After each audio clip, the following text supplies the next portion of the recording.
Hello, everyone, and welcome to Peaceful Anarchism on the Voluntary Virtues Network every Thursday at 1 p.m. And you can also find me on theconsciousresistance.com and theseedsofliberty.com. So today we have Katie Testa coming in from Detroit, right? Yes. Trying to make sure. Okay, Detroit. She's an unschooler of a 9-year-old boy, 6-year-old girl, and 4-year-old girl. She's a voluntarist, anarchist, truth seeker, freedom fighter, nonviolent communication facilitator, and coach. She teaches workshops and intensives. She travels quite a bit, and so she's affiliated with the nycnvc.org website, and her website is mdnvc.org.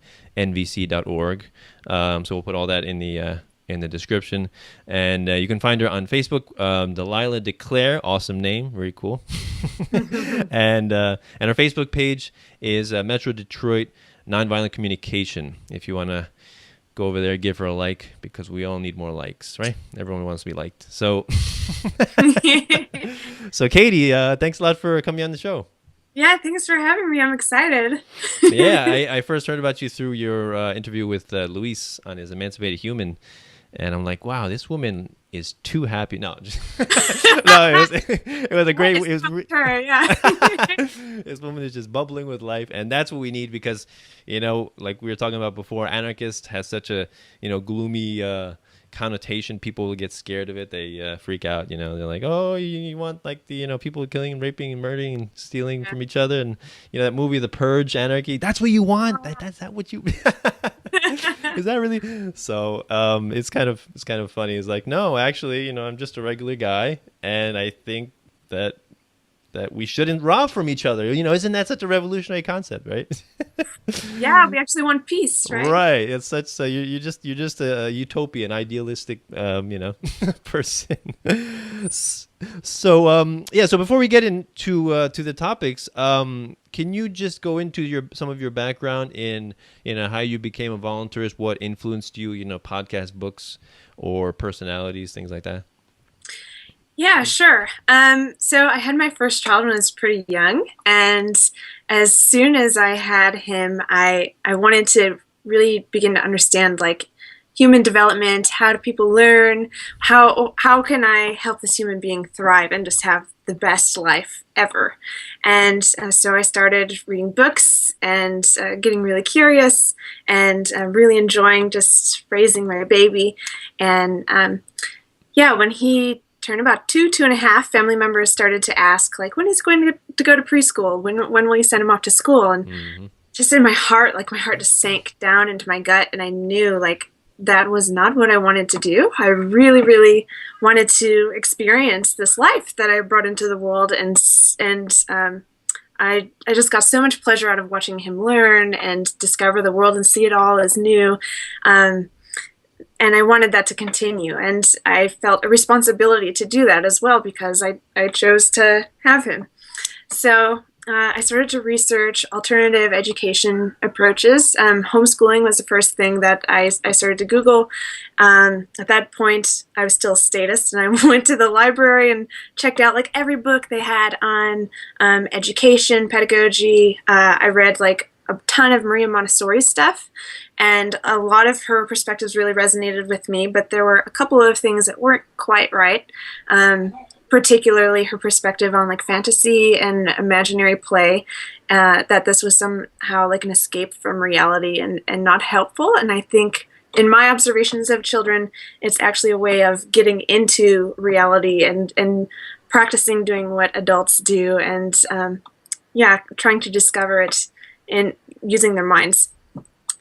So that wasn't quite right. And then I came across John Holt, which maybe you're familiar with his work. Oh, yeah. He's he's the granddaddy of unschooling, just a brilliant, insightful individual who really just shone a bright light on the nature of the educational system and the nature of it, and the problem with a coercive approach to learning, or the idea that individuals kind of stuff information into, and that would somehow lead to like a well-developed, happy, satisfied human being. And in my personal experience as a child in the public school system, that wasn't the case. And talking to a lot of people, I'm hearing that, from, it's not just me, I guess is what I'm saying.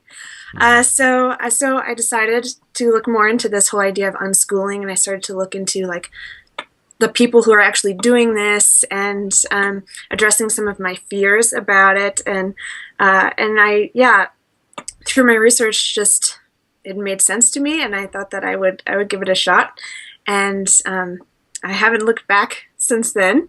So I was already kind of applying the idea of freedom or liberty to my children, right? But I just hadn't universalized this idea to adults yet. And at one point, I got curious about economics, and I actually am a high school dropout, so I didn't take any like formal econ classes, which I think could be kind of a benefit because I could look at it without any sort of biased lens. And I saw my husband at the time, his textbook for some econ class that he took, and it was discussing leaving the gold standard and like why that happened. And I was like, wait a second, this doesn't make any sense. And then they just kind of glossed it over and moved on as if like that had no consequences or implications in the value of money. And that didn't make sense to me. So I started to Google more about, economics, and I found Murray Rothbard and Mises.org, and I just like devoured this information. Totally blew my mind open and to like a new way of looking at things. It made total sense to me, that I discovered the non-aggression principle, and this was already really in alignment with how I was choosing to live my life. I just didn't have words to put to it. I was practicing peaceful and attachment parenting and unschooling, and I had a let live kind of philosophy or attitude towards the grown adults in my life, for the most part, pretty much politically apathetic. But once I found Rothbard, that kind of flipped the switch, and dove through a few more rabbit holes and started meeting other people who felt this way and getting into really interesting discussions that just kind of lit me up. And so that's kind of like the short story of how. That's a short story? I'm just kidding. Yeah. So that's awesome. Yeah. Murray Rothbard is the gateway drug for a lot of people. Yeah. Me too. He, I think with me, it was The Creature from Jekyll Island. And then, Murray Rothbard, Anatomy of the State, What Has Government Done to Our Money, and The Case for the 100% Gold Dollar. And it's so awesome that those things are free on Mises.org, right? How much would this spread of knowledge would have been retarded if it was not free, right? And if you had to pay for it and it was like under lock and key, so that's such a wonderful resource for people. Definitely. But that's it's an awesome journey. I mean, peaceful parenting is something that I think can really change the world. Peaceful parenting and unschooling, it's like treating kids with respect. Like, what a revolutionary concept. Yeah. and kindness, right? Yeah. It's like, my kid is not my property, right? Or my subject, and I can't do what I want to him. I don't have that right? Even though I'm bigger, older, and stronger, still he has rights of his own. He has self-ownership because he's a living, breathing human being, right? With passions and desires and needs, and we have to respect that, right? So, awesome stuff. So how do you explain to people about like people that you meet on the street, like, or occasionally, casually, do you bring up these topics with those people, or how do you introduce it? I don't intentionally like proselytize my beliefs. I wait until people get curious about what I'm doing, and then they ask me, because I think that's a big part of kind of the unschooling approach with my children, is that I'm not trying to go and teach them something they don't want to learn. Right. And we all know how that feels, I think, to be told how to do something that you weren't really interested in learning how to do, or maybe you already know how to do. It kind of, in a subtle way, expresses like, I don't totally trust you to figure this out on your own because maybe you're not intelligent enough or whatever. People, and obviously most people don't actually mean that. Yeah, so that's kind of my philosophy. So when people ask me about my life and they find out that I have kids, and people ask what grade they're in, and I say, oh, we don't do grades, and they'll be like, what? And I'll say, well, I'll say we educate at home, or we follow an inquiry-based model, or we're life learners, and then they might ask what my typical day looks like, which that's a really challenging question to answer in and of itself, because every day is so different. Exactly. But yeah, that's kind of my approach, and the same with voluntarism. At one point, I was a more outspoken kind of advocate for that perspective, but I found that doing it that way turned a lot more people off than I wanted to be turning off, and it was kind of like already speaking to people who already agreed with me, and there might have been like one or two, a handful of people who were like, oh, that makes sense, and then changed their mind. But the most connection that I've gotten over conversations about these ideas have been one where someone has come and asked me just because they're curious and they want to understand already on their own. Yeah, indeed. Yeah, I do a fair amount of writing in my videos and my podcasts and everything, and it's true, when you become more and more outspoken, you do run the risk of alienating some people, perhaps some friends that you used to have. So yeah, definitely, it definitely is a something that you have to be cognizant of. So let's talk about your website. So would you say that that's related to voluntarism and unschooling? What you do? My gosh, yes. Everything I do is all related. Excellent. Yeah, so I discovered nonviolent communication through a friend of mine, Wes Bertrand. You may be familiar with him. He does a Complete Liberty podcast. He's written a couple of books. And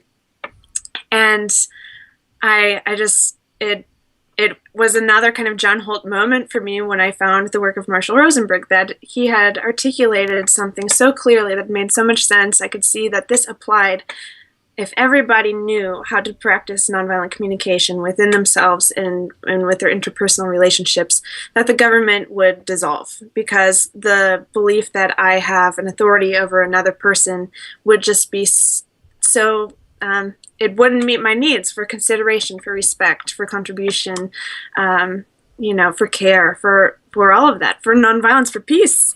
And so this is just another avenue to really get clear about the nature of some of these social institutions, like government, like schools, like religion, and so yeah, and for me, I believe that all of those social institutions are a reflection of kind of our own individual brain software, if you will.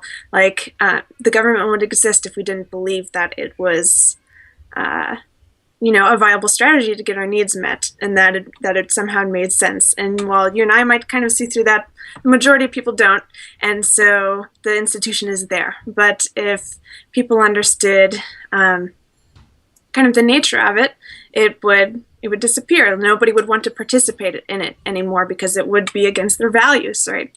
So NVC is one way of getting a lot of clarity within yourself about your own motivations, your own needs, and also seeing what you have in common with other people in your life and how to communicate that clearly, and also to hear what their needs are and their perspectives are in a really clear way, and to hear that. So it's a way of creating more connection in your life, however much connection you want. And I think this is kind of a way to upgrade our brain software to transcend ideas like these domination hierarchies that we have in our society. You reminded me when you were talking about government disappearing. I forget who said it, but the quote is, if the violence or the guns were removed from government, all that would be left of it would look like just a failed business with a crappy product that nobody wants to buy. Yeah, essentially. I mean, the government does attempt to provide services and products that people need and want, but they do it in a way that is inefficient and also is based on stealing property from other people and using it how they think that it ought to be used, instead of allowing people the freedom to make those choices on their own. Actual win-win ways, which is also a big element of nonviolent communication. Is it's all about finding win-win strategies to meet our needs without anybody sacrificing oneself to the other. Yeah. And so the idea is to only ever do anything that you want to do, only ever do anything from the same joy as a child feeding a hungry duck. That's a quote from Marshall Rosenberg. And I imagine if people were able to live by that, it would be a much different place. So right.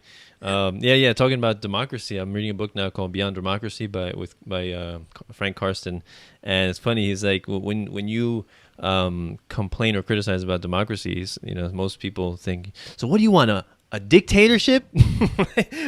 like that's the only pull up like so if everybody doesn't draw consensus and vote on what we should eat, and then we all eat the same thing, you think one guy should decide what everyone should eat? Of course, we're like, no, decide for yourself what you want to eat.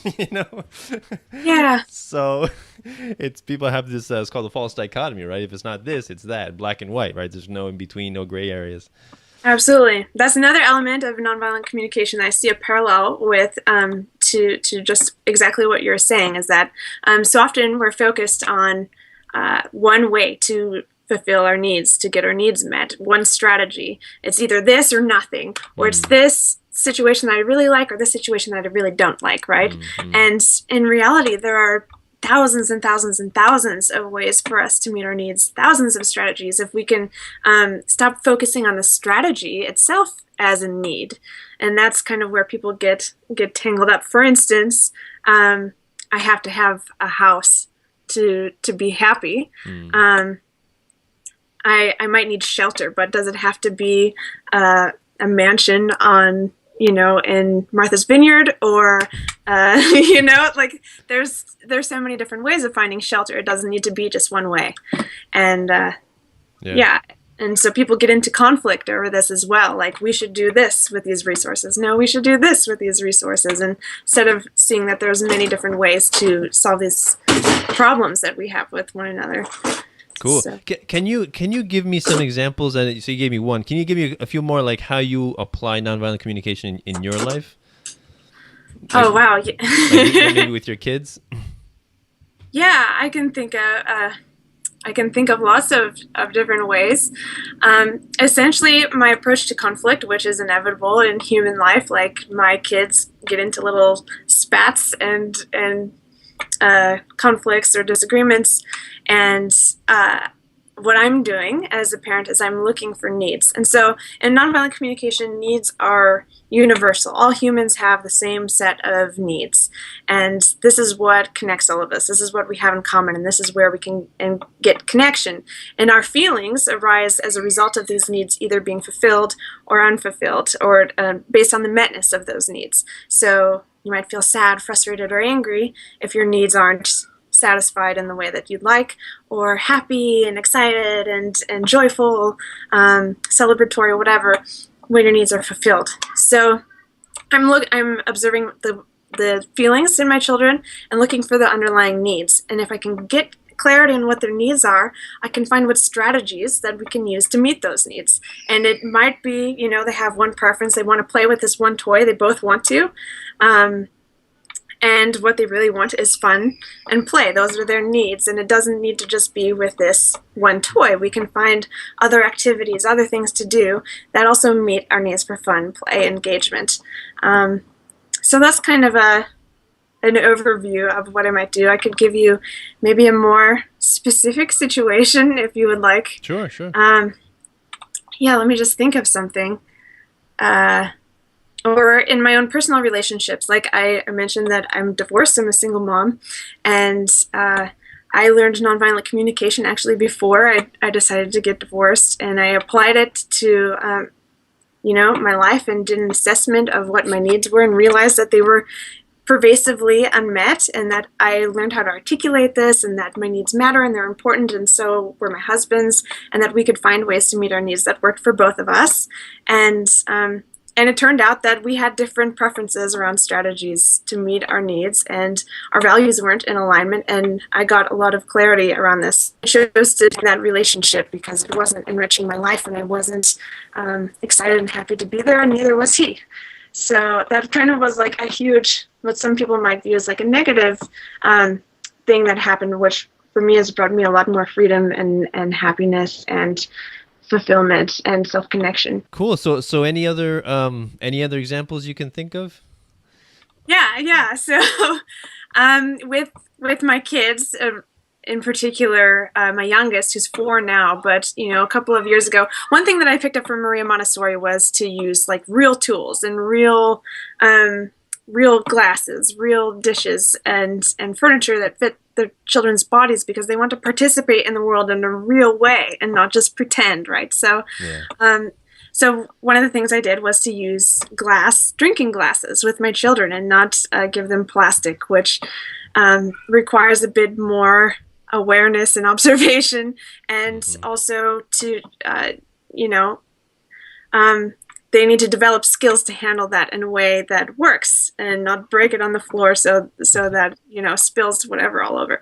And of course, this is part of the process, though, is dropping the glass and breaking it is part of the process of learning to hold a glass and pay attention, be aware of your body. And so initially, when I first started this, I was pretty excited to. I was really in touch with my underlying needs for doing this. Like, I wanted them to learn in a way that made sense. And but over time and enough broken glasses and enough stress in my life, the broken glass was not very fun when I found it on the floor, right? So I would get angry or upset, and I would react and say like, oh my gosh, now we've got to clean this up, and we're just about to leave and get out the door, and I don't want to deal with this right now. And like really just communicate that in my body language, my tone of voice. And my kids started to, and this is even though I value peaceful parenting, right? Like, I would get triggered, and this comes up, like, it's difficult to kind of change the habit and what was done to us as kids. Sure. And so yeah, one day I walked into the kitchen and I saw that there was broken glass, and nobody had come and told me about it. And it just hit me like why that was, that they were afraid to tell me that this had happened because they didn't want to see my reaction to this. They didn't want me to be disappointed or upset about it. And I felt so sad about that, because I don't want to lose connection with my kids. I want them to feel safe to come and tell me anything, especially something as small as a broken glass. And I realized that I had been reacting to this, and it was something I was already, somewhat aware of, but this really just hit me.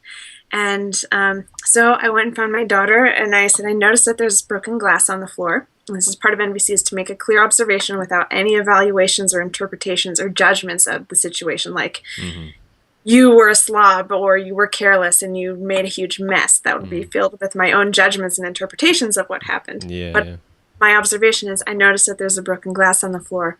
And I'm curious if nobody came and told me because they felt scared. And they were like, yeah, so I connected to the feeling that they were afraid at that moment. And I said, okay, I understand, maybe in the past, like, mommy has reacted to this, and I'm really sad to hear that, because I want you to feel safe and to be able to trust that what you tell me, I'm going to be okay with no matter what. And they were like, okay, yeah. So, and in that moment, I felt a lot more connection to my daughter, and that we kind of started to rebuild this bridge to the connection and trust that had been eroded from my reaction. And so I just matter-of-factly cleaned up the glass, made sure that the area was safe, and then I was more mindful the next time something was spilled or broken, that I paused and stopped before I said anything and before I did anything. And I took a deep breath, and I checked in with myself, how I was feeling. And usually, like, the first thing might have been like a flush of frustration or anger, or overwhelm, even depending on what's going on in my day. That day, I'm juggling a lot. And then it's because I'm having judgment thoughts, like, they should be more care, and odds with reality, right? And so I just observe my thoughts about it and don't necessarily believe them as being true, and connect with the feelings underneath that, which is just frustration or sadness. I want ease, I want things to go with I want ease. I want things to go in a way that is simple and neat and uncomplicated, and that's not reality with 3 children at home. It's just not. So my need for order comes up, and that's a big one with kids too, is order. So I just get connected to my feelings and my needs underneath that, and then I also get connected to my deeper underlying need, which is connection with my kids. And that's the most important thing I don't want to lose. And when I'm grounded in that need, my response to the situation totally transforms from one of being frustrated or angry or impatient, overwhelmed, to one of care, and concern, and wanting them to be safe, and just also to teach them that it's not a big deal if something spills. Like, this is just we can deal with that, no problem. And so over time, as I've brought more awareness to myself and the way that I respond to these different situations, like broken glasses, or, somebody gets into the flour and it's like all over I'm sure you've seen pictures on the internet. Kids get into stuff and make big messes. As I've gotten more aware and connected to myself, then I've noticed a connection between me and my children has improved and maintained. So my oldest child is almost 10, and he comes to me and tells me everything that he's thinking about, like the big problems that he's got with his friends and concerns he has about, like, death and human sexuality and like existence and all of that. Nice. Yeah, and I really feel just like a lot of trust and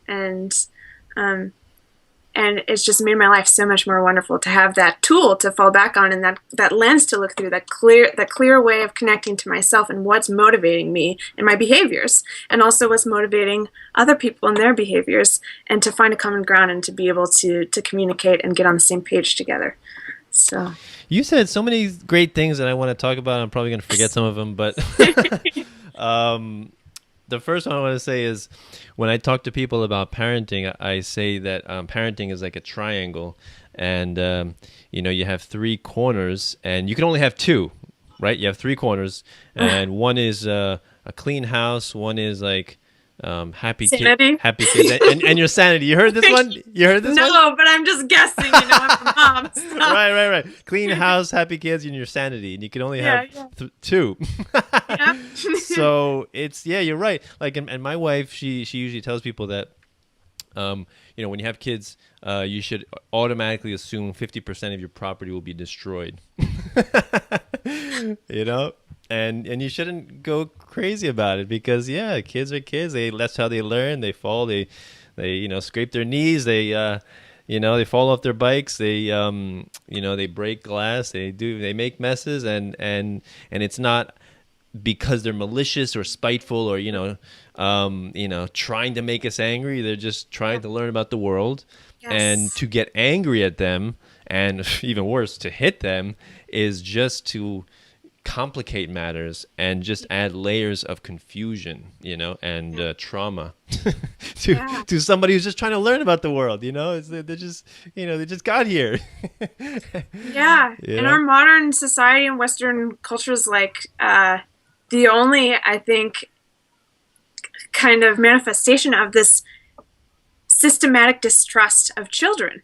If you look at other places in the world, it's not like just assumed that children are trying to manipulate us or trying to cause us trouble, or can't be trusted to learn and to do, real things successfully by trial and error and using the scientific method.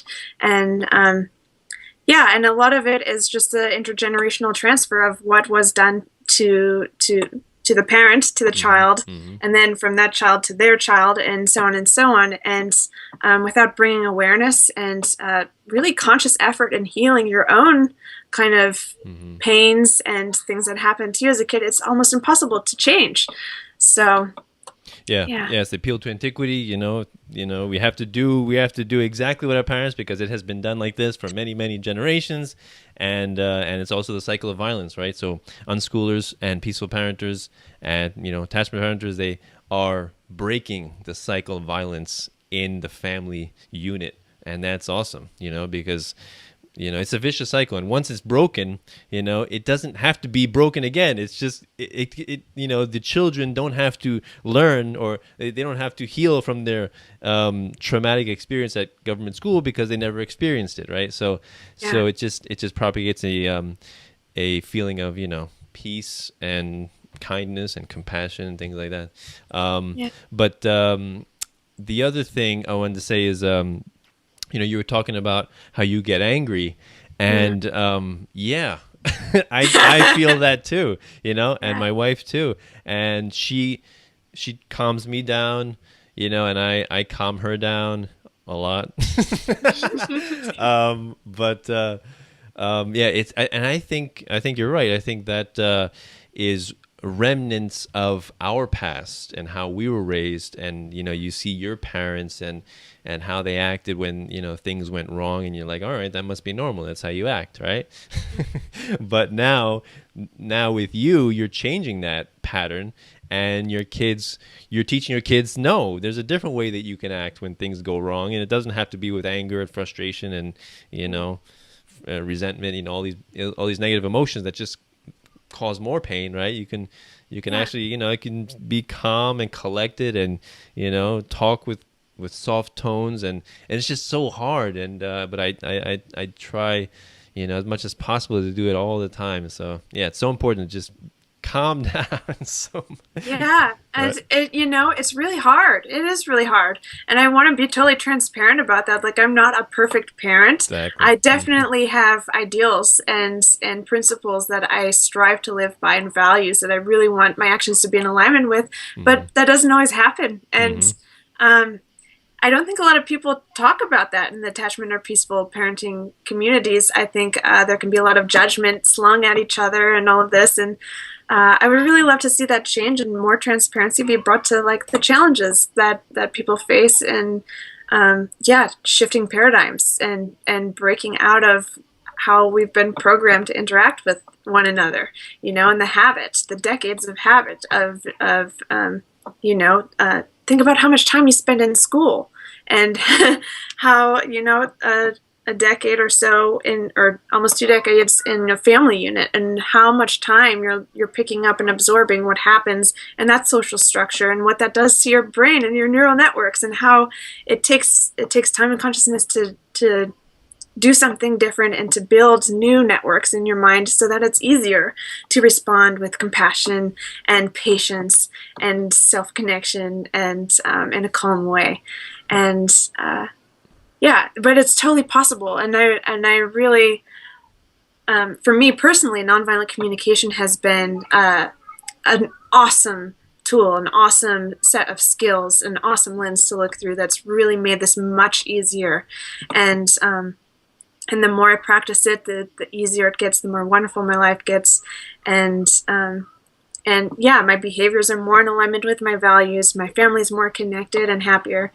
And it is possible. It is possible. Even though some days are hard and sometimes it doesn't all go perfectly, you can always go back also after something like that and talk to your kids about it, and be honest about how hard it is to not get upset, and to maybe work together to find different strategies to de-escalate things. So and the other thing that you reminded me of was when you said you don't want to destroy the bond with your children, and you saw that trust was going because they weren't communicating with you anymore, right? Things that were happening, they weren't honest. And that's so true. It's like when children grow up in an authoritarian environment, they're obedient and they comply with their parents, not because they understand morality and they want to how do you say, like, they have a conscience, but because they don't want to get hurt or punished, right? That's why they comply. And you don't want your kids to do things for fear of punishment, right? Not yet, buddy. That's that's not that's not what you want, because then they're not human beings anymore. They're robots, they're drones, they're and you don't want that. That's really harmful for an individual. And so I don't view my children as my subjects or my property or anything like that, or my inferior, because that's exactly what authoritarian parenting sets up, and that's kind of a precursor to sending them to government school, which is the authority figure is now the teacher, right, the principal. Yeah. Right? And there's always an authority figure, and you got to ask for anything. Can I go to the bathroom? Can I do this? Can I do that? Yeah. And so instead of that, I talk to them as an equal, as a peer. Like, I'm a friend. I'm not your superior that you just have to listen to me because I said so. You can disagree. We'll talk. Yeah. We'll talk about it. We'll discuss things. Let's have conversations. And it's so important to establish that connection, because you're right. Like, you want them to view you as an advisor that they would want to come to for advice. Yes. Like not that they're forced to because you're older and stronger. No, but that they want to because they value your advice and they see that it's useful and effective. That's what you want them, or me anyway. Yeah, there's kind of the idea of authority through coercion and force, and then the authority, like the legitimate authority, because you have wisdom, experience, and they can trust you, and they know that you're not going to tell them what they should or shouldn't do, disconnected from what they're wanting for their own lives. And I know I've heard this, I can't remember the source, but just to treat your child as you would like your neighbor or a friend. And that's not to say not to have healthy boundaries, right? But you wouldn't yell at your neighbor for dropping a glass on your floor, right? that wouldn't make sense. If you were a guest in my home, I wouldn't yell at you about that.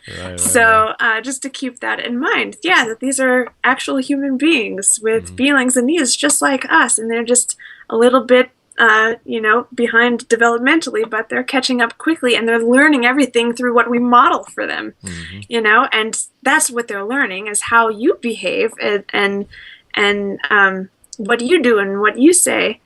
They pick up more from what you do than what you say, is what I'm trying to say. So you can tell them, to do something all day long, but if they see you doing something else, that's confusing, I think. Big time. Cognitive dissonance. You're right. Yeah.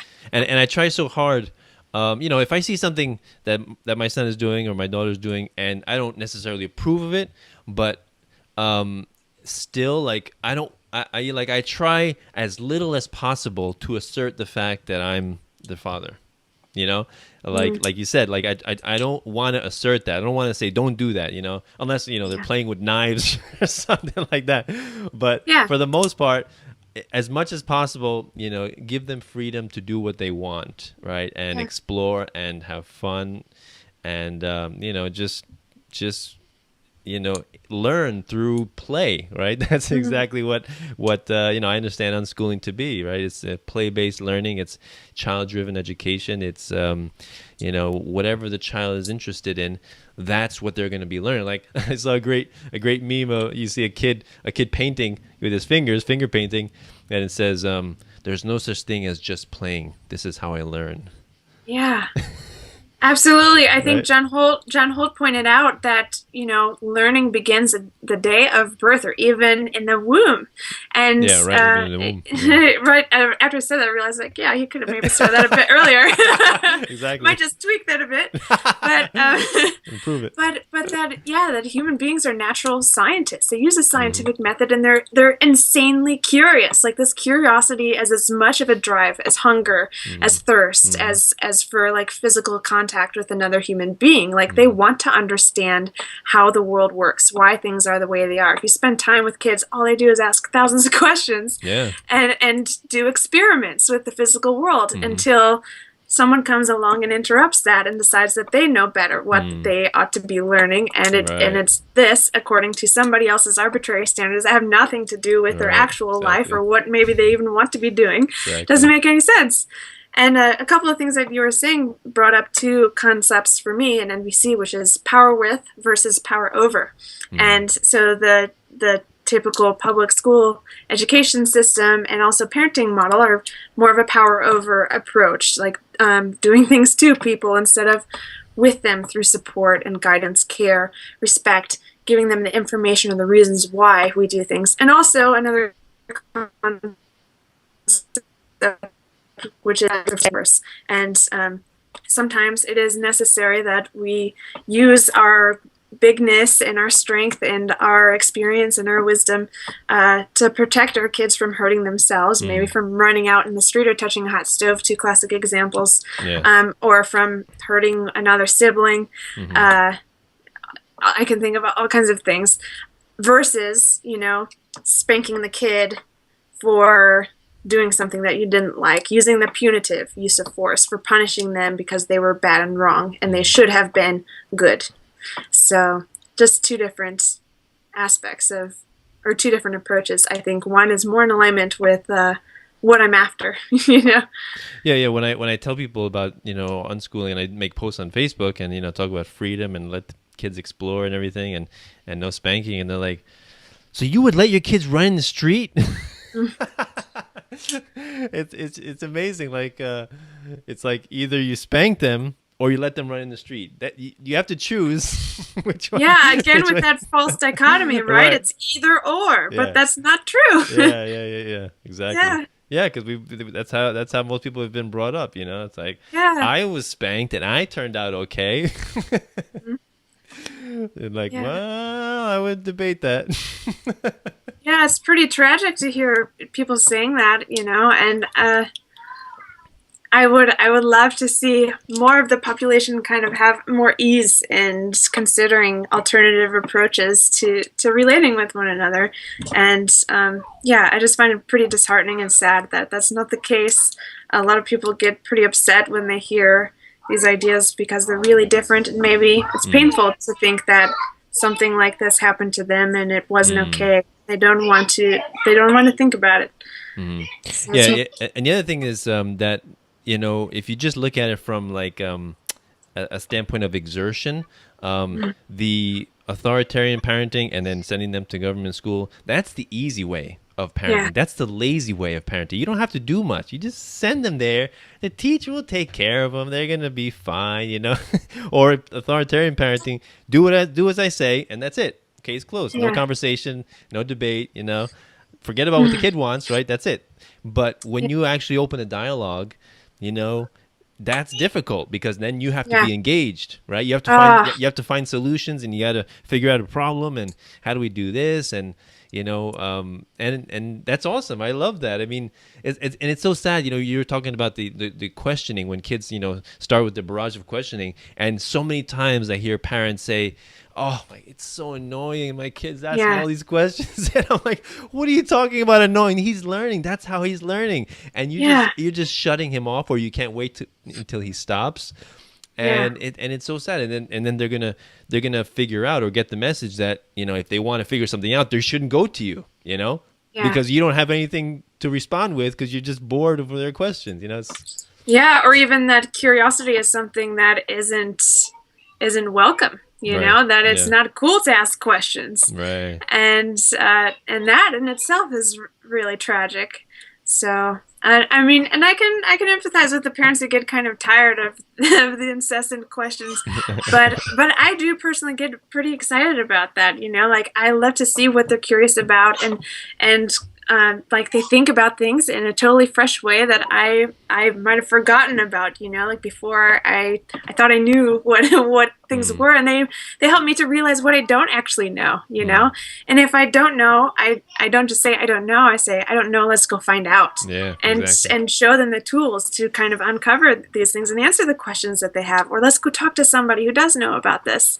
I'm honest about my infallibility and that I don't know everything, and that humans don't know everything either. Like there are some things that humanity just doesn't have figured out yet, and that's really exciting too, because you could be the person to figure that out. You're asking the question, that could be your thing. And it's pretty cool. Like today, my daughter Ella was asking about whether or not scientists could make some sort of body modification so that you could fly. And I said, well, I don't think they have, some way to augment your body to do that yet, but maybe you could be the person to figure that out. And she's like, I don't know if I want to be a scientist or not. And I was like, well, you could be the person to hire the scientist to figure that out, and she was really digging that idea. So that's awesome. Yeah. It's so cool. It's okay. And a question. Go on. Say again. Oh, I get big questions like what where did the first human being come from? Ooh, and nice. What happens after I die, and just concepts of time, like yesterday, tomorrow, and today, like is it tomorrow now, and like still trying to figure that out, and it's cool. I enjoy that they're just trying to they want to understand the world and be really effective and participate fully in it, just like we do. They want to do what we're doing. Yeah. And it's really exciting. I think so. Yeah, God, you're saying such beautiful things. I'm almost gonna cry. But yeah, it's like for me, I'm a chess player and a piano player, and I've been loving those things like my passion since I was 12 years old, and my wife, she's always telling me you should teach the kids chess and piano.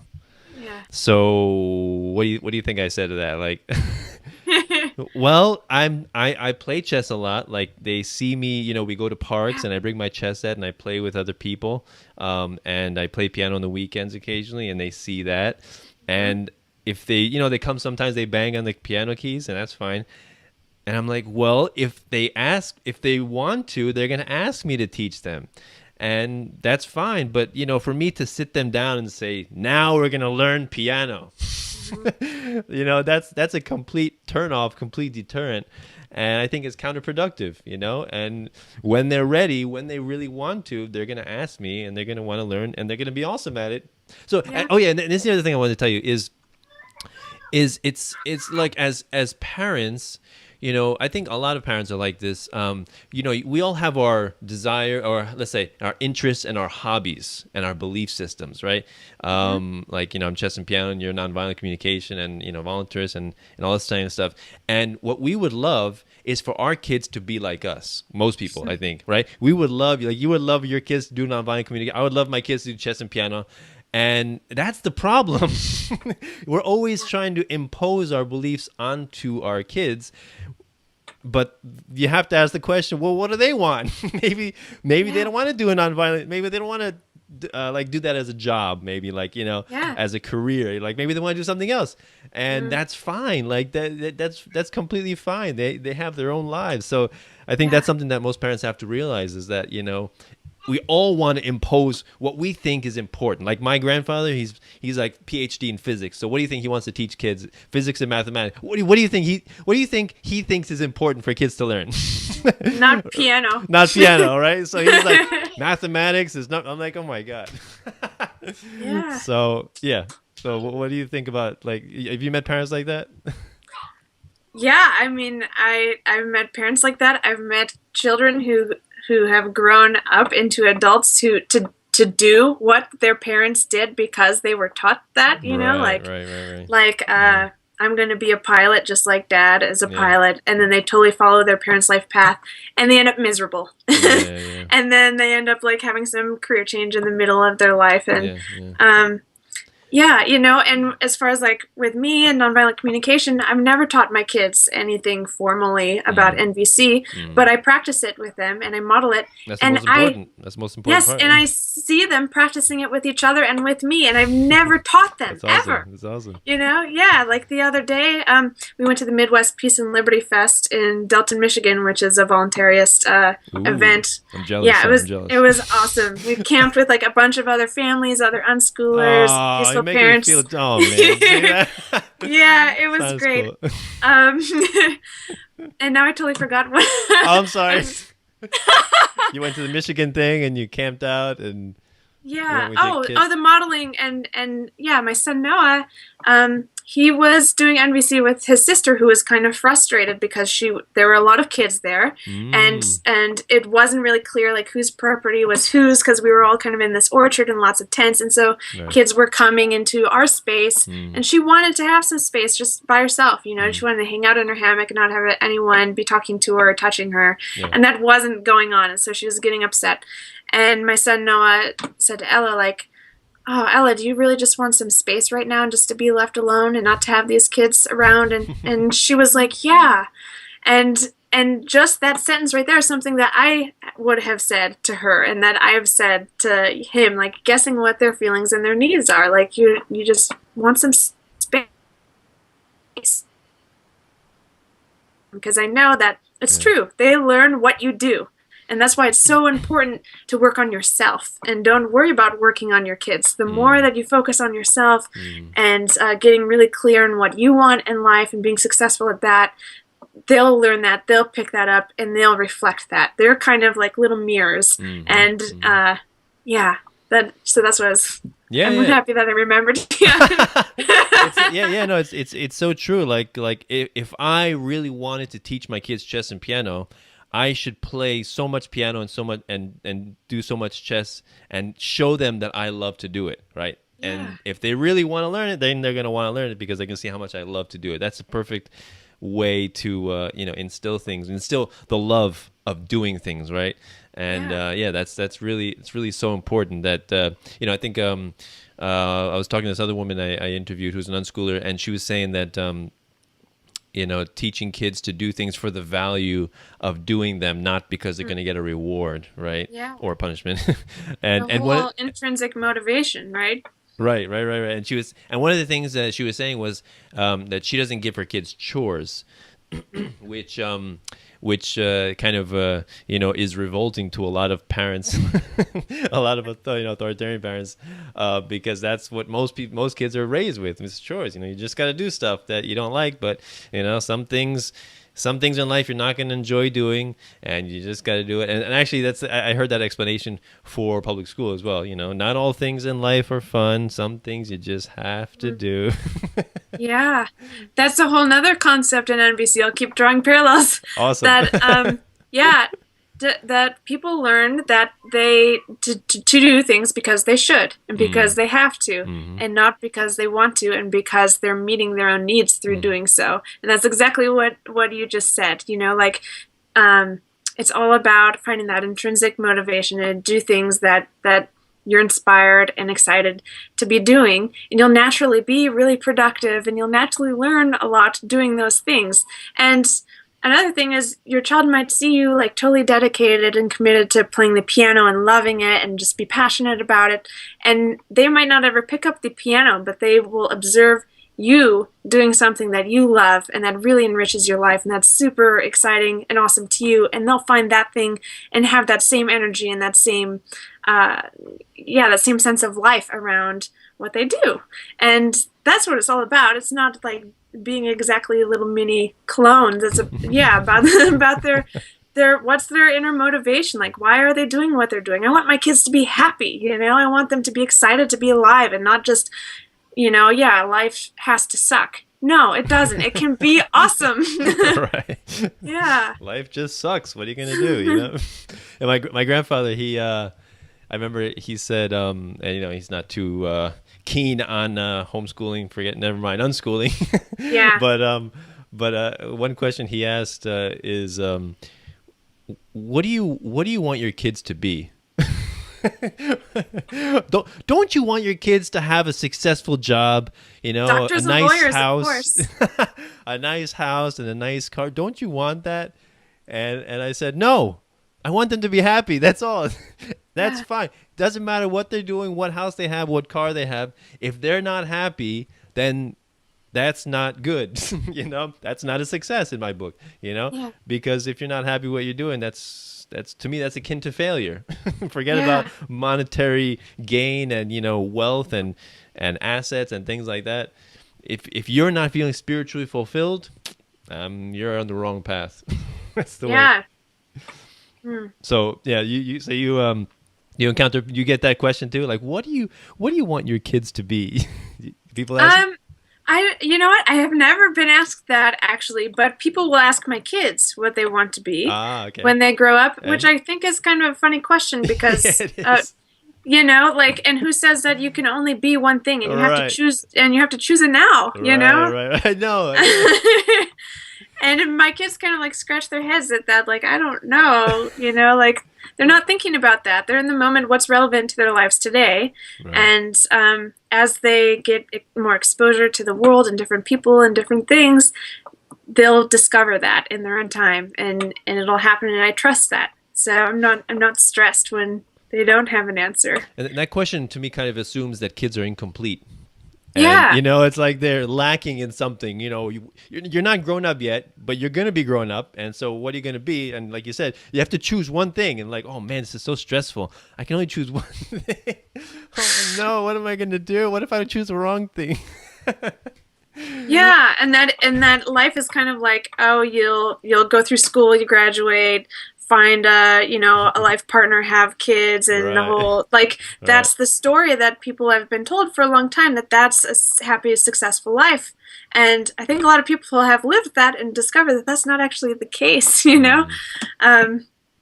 Yeah. So yeah. Then and then you know they have their job and their 401k, and then they retire. And then I was talking to this one woman, and she was saying, then the man is like fishing on his boat in his retirement. He's thinking, you know what did I do?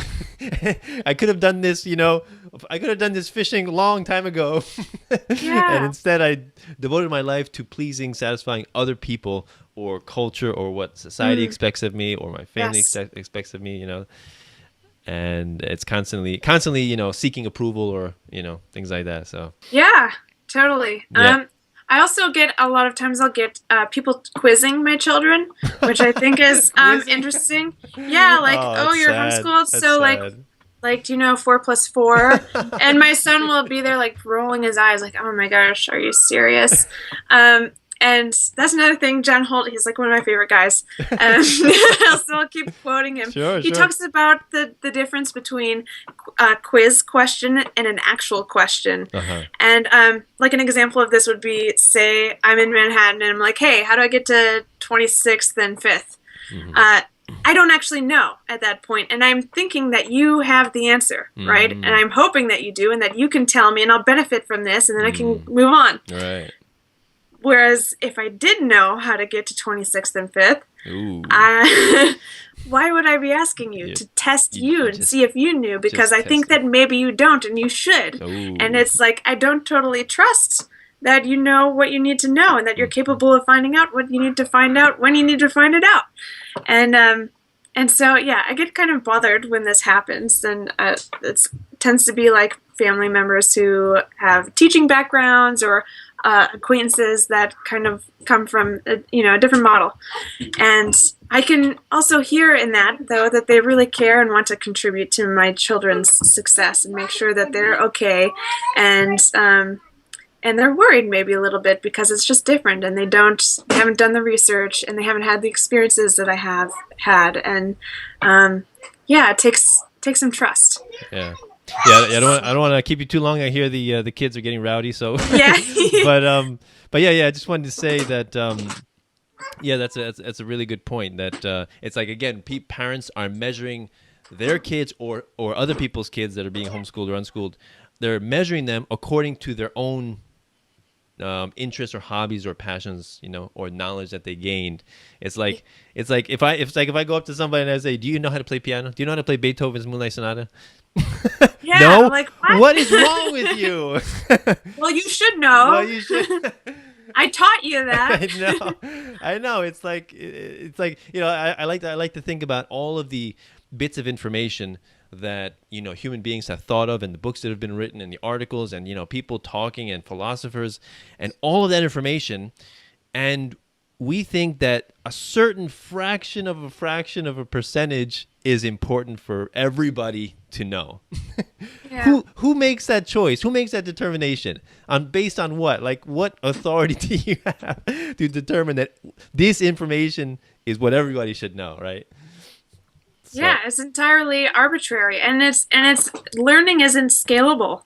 Like, you can't you can't really scale it up to work for the same 500 people, because each person out of those 500 is an individual with their own preferences and styles and personalities and experiences and life contexts, and it's impossible to make something that's going to work for everybody. And education doesn't need to be going through a factory like making thousands of crayons that all need to be identical and the same, right? Exactly. We don't want everyone to be the same. There are different people with different strengths and talents that can do different things, and if they have the freedom to find out what that is, and the freedom and the resources to do it, then the world would be so much richer, so much more vibrant and interesting, I think. And I'm excited knowing that my kids will have the other parents that I know that are brave enough to jump in there and do something totally different and against the grain, despite criticism, despite the challenges, despite kind of, having to, heal yourself and what happened to you to do something different. And I'm really hopeful that that is one path that can transform the culture that we live in, is through parenting and education in a totally different way. Excellent. So I assume you're a fan of the IQ test and SATs? No, I'm just kidding. Right. Yeah. Let's see how you score on this arbitrary test, and then we're going to determine if you're intelligent or not. Right? It's like the cartoon of you see like a goldfish, a horse, and a monkey and a squirrel and a snail. Say, okay, now everyone climb this tree. And this is the test. Climb the tree. All right. And, all right. Like I think it was Einstein said, if you tell a fish to ride a bicycle, it's going to spend the rest of its life thinking it's stupid. Yeah. Right? Oh gosh, and this happens. It's really tragic. Yeah. So awesome conversation. So before we go, why don't you just plug your websites again, just to let them know. Yeah, I'm with Metro Detroit Nonviolent Communication. That's at mdnvc.org, or Metro Detroit Nonviolent Communication on Facebook. You can also find me on Facebook as Delilah Declare. And I'm affiliated with the New York Center for Nonviolent Communication, NYCNVC. I do facilitation and training with them in New York and beyond that. So awesome. Am I forgetting anything? I don't think so at this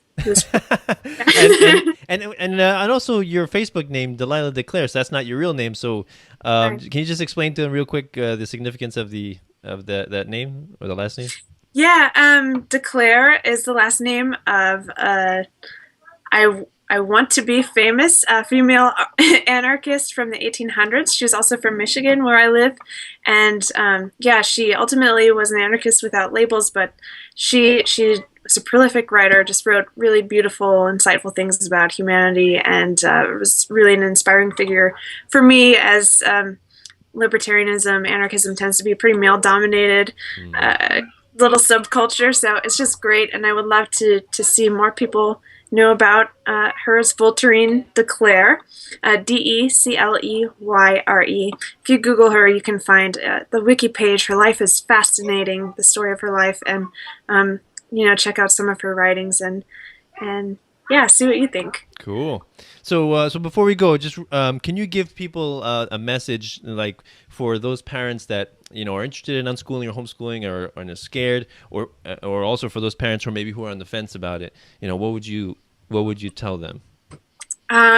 I would say that in the beginning I was scared too. I had no idea if this was going to work, if I was just totally crazy. I was afraid of being accepted and having belonging with my friends and my family, and I was scared about getting the criticism from them and the acceptance from them, and all of the different cultural expectations that we have, and also to trust myself to be able to handle being with my kids all the time, and to be able to provide the resources for them to learn. And I found through experience that it really has been one of the best choices I've ever made in my entire life. I get to be with my kids. I get to watch them learn and grow and develop over time. I get to have really powerful, meaningful relationships with them, and I've I've also gained a lot of self-trust through this process and a lot of self-knowledge and awareness about myself. I've learned more than I ever did in public school through unschooling, believe it or not. And a big part of the process was deschooling myself and challenging some of those beliefs that I adopted from the culture and from being in a school system, like that you have to be taught things and you need to know certain things by certain times, and it's not true. And yeah, like my son Noah learned how to read almost without any help. Like, he was really motivated to do it on his own, and he was like 4.5 or something like this.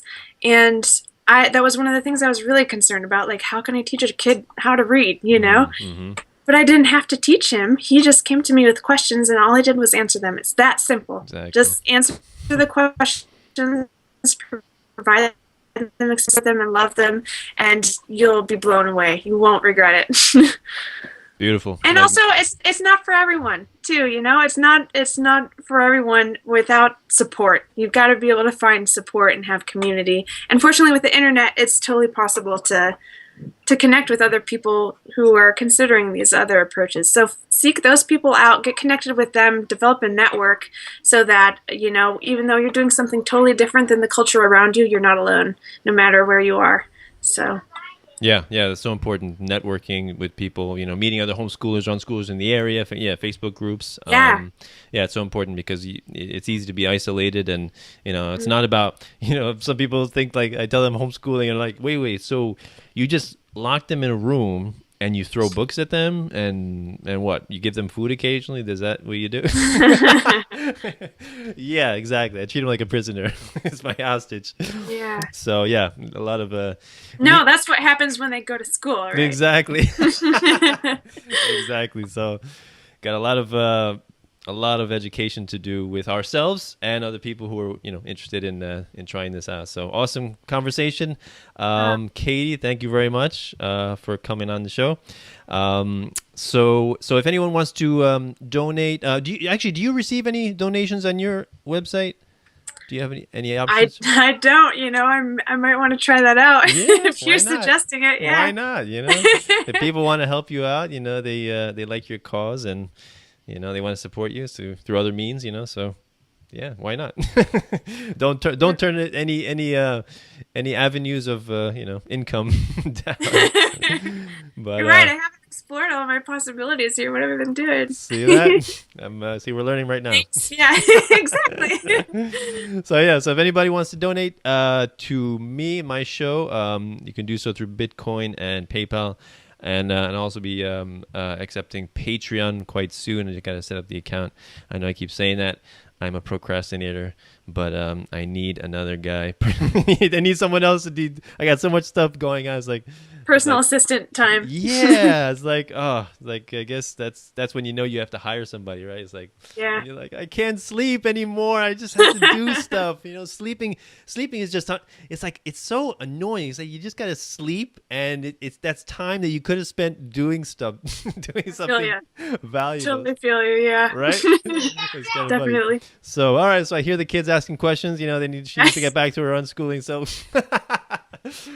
thank you very much, Katie. Awesome conversation. Really enjoyed it. Maybe we'll have you on again in the future to hear how you've been, any updates going on with you. I'm sure there's always something new to talk about with the unschooling world. Oh yeah. Awesome. So this is Peaceful Anarchism on the Voluntary Virtues Network, and also theseedsofliberty.com and theconsciousresistance.com. And there she has her anarchist cat right there on her lap. So very cool. Very fitting. See that beautiful cat? What kind of cat is that? I didn't hear that. You know what kind of cat that is? Oh, it's a Lynx Point Siamese. Wow, very nice. Beautiful eyes. Look at that. Awesome. Yeah. Excellent. So beautiful. So thanks everyone for listening. So have a great night. Talk to you later. Thank you. Bye.